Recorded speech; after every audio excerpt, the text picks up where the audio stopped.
PV Anwar ഒരു യൂദാസാണ്. ഈ election തുടങ്ങി വെച്ചതിന് കാരണവും ഈ ഇലക്ഷൻ നടത്തിയതിന്റെ കാരണവും PV അൻവർ തന്നെയായിരുന്നു. കോൺഗ്രസിന് വലിയൊരു തിരിച്ചുവരവായിരുന്നു നമുക്ക് അവിടെ കാണാൻ കഴിഞ്ഞത്. അത് സർക്കാർ മനസ്സിലാക്കേണ്ട ഒരു സ്ഥിതി സർക്കാരിനുണ്ട്. അത് തന്നെ കേരള രാഷ്ട്രീയത്തിലെ ഏറ്റവും വലിയ തോൽവിയായിട്ട് വേണം നമ്മൾ കരുതാൻ. കേരള രാഷ്ട്രീയത്തിൽ നിന്നും PV അൻവർ എന്ന് പറയുന്ന ഒരു മുഖം ഇല്ലാതാകാൻ പോവുകയാണ്. PV Anwar ഒരു യൂദാസാണ്. പിണറായി വിജയനെ PV Anwar ഒറ്റിക്കൊടുത്തത് യൂദാസ് യേശുക്രിസ്തുവിനെ ഒറ്റിക്കൊടുത്തതുപോലെയാണ്.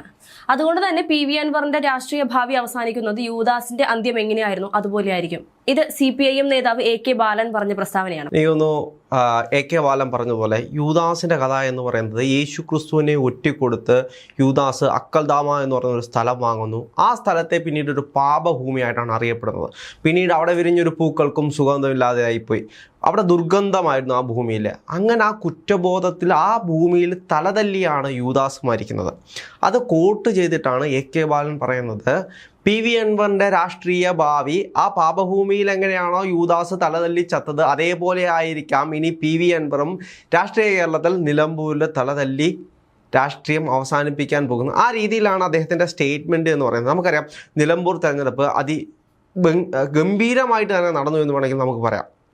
കാരണം രണ്ട് മുന്നണികൾ ശക്തമായി പോരാടി. അവിടെ മൂന്നാമതൊരു ഫാക്ടർ എന്ന് പറയുന്നത് PV അൻവർ ആയിരുന്നു.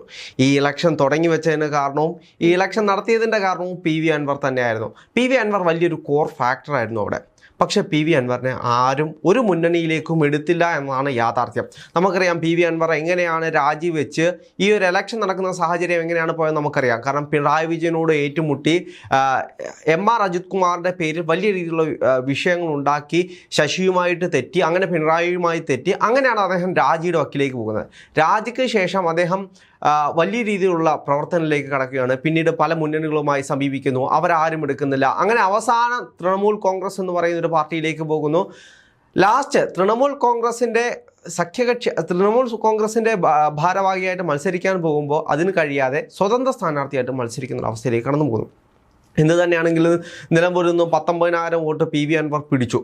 അതിന് CPM പറയുന്നത് എന്ന് പറഞ്ഞു കഴിഞ്ഞാൽ അവരുടെ തന്നെ, അതായത് CPM ആണല്ലോ ഭരിച്ചുകൊണ്ടിരുന്നത്. അപ്പം സർക്കാരിൻ്റെ തലത്തിൽ നിന്ന് കൊടുത്ത ഒരുപാട് ഫണ്ടുകളുണ്ട്. ഈ ഫണ്ടുകളെല്ലാം വിനിയോഗിച്ച് അവിടെ വികസനങ്ങൾ നടത്തിയത് PV അൻവർ ആണെങ്കിലും സർക്കാരിൻ്റെ ഫണ്ട് ഉപയോഗിച്ചാണ്.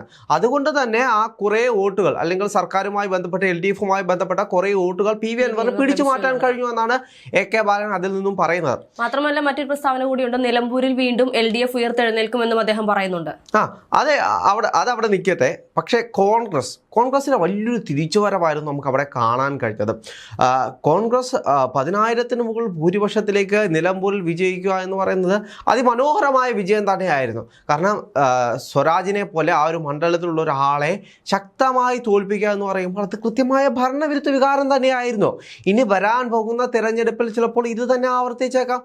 ഈ 10,000 എന്ന് പറയുന്നത് ചിലപ്പോൾ കൂടിയേക്കാം. അതാണ് ഇനി നടക്കാൻ പോകുന്നതെന്നാണ് യാഥാർത്ഥ്യം.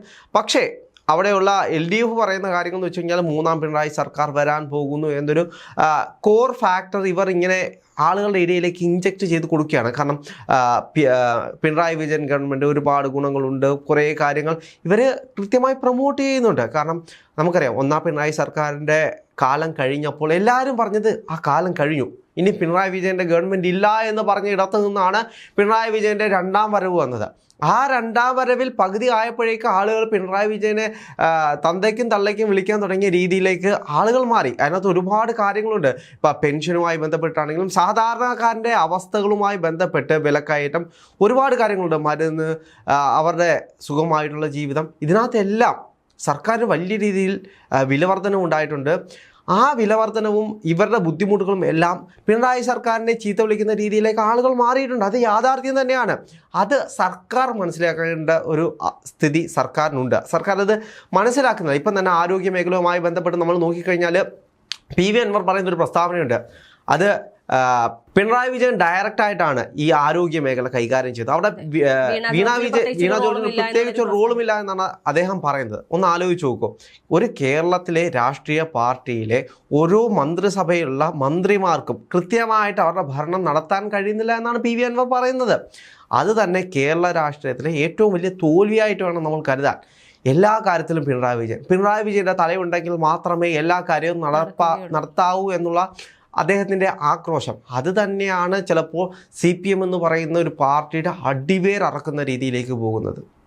പക്ഷെ അങ്ങനെയാണെങ്കിൽ AK ബാലൻ പറഞ്ഞതുപോലെ LDF വീണ്ടും നിലമ്പൂരിൽ തിരിച്ചു വരും, അല്ലെങ്കിൽ LDF തന്നെ വീണ്ടും അധികാരത്തിൽ വരുമെന്നുള്ള പ്രസ്താവന അദ്ദേഹം വീണ്ടും പറഞ്ഞു വെക്കുകയാണ്. കൂടാതെ PV അൻവർ ഇപ്പോൾ നിലവിൽ നിൽക്കുന്ന ഒരു സാഹചര്യം വെച്ച് നോക്കുകയാണെങ്കിൽ PV അൻവർ പറഞ്ഞ പല പ്രസ്താവനകളും നമുക്ക് സ്വീകരിക്കാതിരിക്കേണ്ട അവസ്ഥയാണ് ഇപ്പോൾ നമ്മൾ കണ്ടുവരുന്നത്. കാര്യം സ്വന്തം നിലനിൽപ്പിന് വേണ്ടി എന്തും പറയാവുന്ന ഒരു രീതിയിലേക്കാണ് PV അൻവറിന്റെ ഓരോ പ്രവർത്തികളും നീങ്ങിക്കൊണ്ടിരിക്കുന്നത്. നിലമ്പൂർ ഇലക്ഷനിൽ നമ്മളത് കണ്ടതുമാണ്. ഇതിൽ LDF അധികാരത്തിൽ വരുമോ എന്ന് ചോദിച്ചു കഴിഞ്ഞാൽ, തോറ്റു കഴിഞ്ഞാൽ ഏത് പാർട്ടിക്കാരനും പറയുന്നതാണ് ഞങ്ങൾ അധികാരത്തിൽ വരും. ഇപ്പോൾ CPMൻ്റെ സൈബർ ഹാൻഡിലുകളുടെ ടൈറ്റിലുകൾ നോക്കിക്കഴിഞ്ഞാൽ അവരെല്ലാം പറയുന്നത് ചെഗുവേര അന്ന് പറഞ്ഞു നിങ്ങൾ എന്ത് ചെയ്യും, വീണ്ടും തുടരും, വീണ്ടും പോരാടും, ഇങ്ങനെയുള്ള കുറേ ക്യാപ്സുകളുള്ള ഇവരുടെ കയ്യിലുണ്ട്. ഇത് തന്നെ ഇവർ പറഞ്ഞുകൊണ്ടിരിക്കുകയാണ്. ഇപ്പോൾ LDFൻ്റെ ഒരു മുതിർന്ന നേതാക്കളാണെങ്കിൽ എന്ത് പറയും, ഞങ്ങൾ തിരിച്ചു വരും, ഞങ്ങൾ ഇതൊക്കെ ഒരു തോൽവിയല്ല, ഇതിനും അപ്പുറത്തെ തോൽവികൾ ഞങ്ങൾ തോറ്റിട്ടുണ്ട്, ഇനി ഞങ്ങൾ തിരിച്ചു വരും. അതേ ഒരു പാർട്ടിക്ക് പറയാൻ കഴിയും. അതാണ് അതിനകത്തെ വാസ്തവം. അവരുടെ തെറ്റുകൾ അവർ മനസ്സിലാക്കുക, അവർ ചെയ്യുന്ന ചെയ്തികൾ, അവർ ചെയ്യുന്ന പാപങ്ങൾ അവരുടെ തലയ്ക്ക് മേളിൽ നിൽക്കുകയാണ്.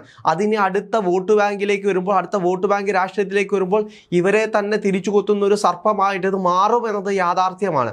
വീണാ വിജയൻ്റെ കേസിലാണെങ്കിലും ആരോഗ്യവകുപ്പിൻ്റെ കേസിലാണെങ്കിലും ഇങ്ങനെയുള്ള പ്രശ്നങ്ങൾ നമ്മുടെ സമൂഹത്തിലുണ്ട്. ആശുപത്രിയുമായി ബന്ധപ്പെട്ടിട്ടാണെങ്കിൽ വലിയ വിഷയങ്ങളുണ്ട്. ആരോഗ്യ മേഖലയിൽ ഒരുപാട് വിഷയങ്ങളുണ്ട്. എല്ലാ മേഖലയിലും ഏത് മേഖലയാണ് എടുത്തു നോക്ക്, ആരോഗ്യ മേഖല മാത്രമാണോ?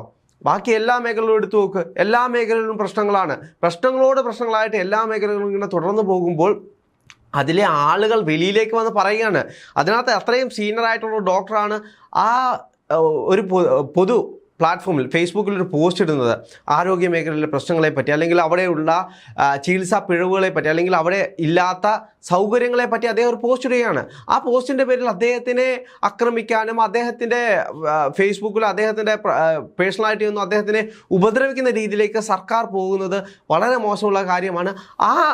അങ്ങനെ പോയി കഴിഞ്ഞാൽ അത് അവരെ കൃത്യമായി അഫക്റ്റ് ചെയ്യും. അവരുടെ രാഷ്ട്രീയ ഭാവി തന്നെ ഇല്ലാതാക്കാൻ തക്ക രീതിയിലുള്ള പ്രശ്നങ്ങൾ സമൂഹത്തിലുണ്ട്. അതവർ അഡ്രസ്സ് ചെയ്യുക, അതവർ മനസ്സിലാക്കുക, അവർ തിരുത്താൻ ശ്രമിക്കുക. ഇപ്പോൾ PV അൻവറിന്റെ കാര്യം എടുക്കുകയാണെങ്കിൽ പല രാഷ്ട്രീയ നിരീക്ഷകരും പറഞ്ഞത് നിലമ്പൂർ ഇലക്ഷനിൽ PV അൻവർ തോറ്റാൽ, നിലമ്പൂർ ബൈ ഇലക്ഷനിൽ PV അൻവർ ഇല്ലാതെ അല്ലെങ്കിൽ തോറ്റു കഴിഞ്ഞാൽ പിന്നീട് PV അൻവർ ഒരു രാഷ്ട്രീയ ഭാവി ഉണ്ടാകില്ല, അതോടെ അവസാനിക്കുമെന്ന് പറഞ്ഞിരുന്നു. പക്ഷെ അവിടെയും തളരാതെ PV അൻവർ വീണ്ടും ഉയർത്തെഴുന്നേൽക്കുന്ന ഒരു രീതിയാണ് നമ്മൾ കണ്ടുവരുന്നത്. കാര്യം ഇനി അടുത്ത തദ്ദേശ തിരഞ്ഞെടുപ്പിൽ അദ്ദേഹം ഇനി ഒരു മുന്നണിയിലും ചേരാതെ സ്വയമേ നിന്നുകൊണ്ട് തന്നെ ഒരുപാട് അദ്ദേഹത്തിന് എത്രത്തോളം സാധിക്കും അത്രത്തോളം സ്ഥാനാർത്ഥികളെ ഇറക്കി മത്സരിപ്പിക്കുമെന്നുള്ള രീതിയിലേക്കാണ് ഇപ്പോൾ PV അൻവറിനെ നീക്കം നടന്നുകൊണ്ടിരിക്കുന്നത്. PV അൻവർ കേരള രാഷ്ട്രീയത്തിൽ നിന്നും അപ്രസക്തമായി. ഇനി അദ്ദേഹത്തിന് പ്രാദേശിക രാഷ്ട്രീയം കളിച്ച് അവിടെ തന്നെ ഒതുങ്ങി പോകാമെന്നാണ് എനിക്ക് കണക്കൂട്ടാൻ കഴിയുന്നത്. കാരണം അദ്ദേഹം പറയുന്നത് ഞാൻ UDF-നോട് മത്സരിക്കാനല്ല, LDF-നോട് മത്സരിക്കാനല്ല, ഇതിൽ രണ്ടിനകത്ത് സമദൂര സിദ്ധാന്തം സ്വീകരിക്കാനാണ് എനിക്കിഷ്ടം. അടുത്ത പഞ്ചായത്ത് തെരഞ്ഞെടുപ്പ് വരുമ്പോഴത്തേക്ക് ഞാൻ നിലമ്പൂരിൽ പഞ്ചായത്തിലേക്ക് കുറച്ച് ആളുകളെ നിർത്തും, അവരെ മത്സരിപ്പിക്കും, അവരെ വിജയിപ്പിക്കാൻ വേണ്ടി നോക്കും. അങ്ങനെ അദ്ദേഹം പ്രാദേശിക രാഷ്ട്രീയത്തിലേക്ക് വീണ്ടും ഇറങ്ങി ചെല്ലാൻ പോവുകയാണ്. കേരള രാഷ്ട്രീയത്തിൽ നിന്നും PV അൻവർ എന്ന് പറയുന്നൊരു മുഖം ഇല്ലാതാകാൻ പോവുകയാണ്.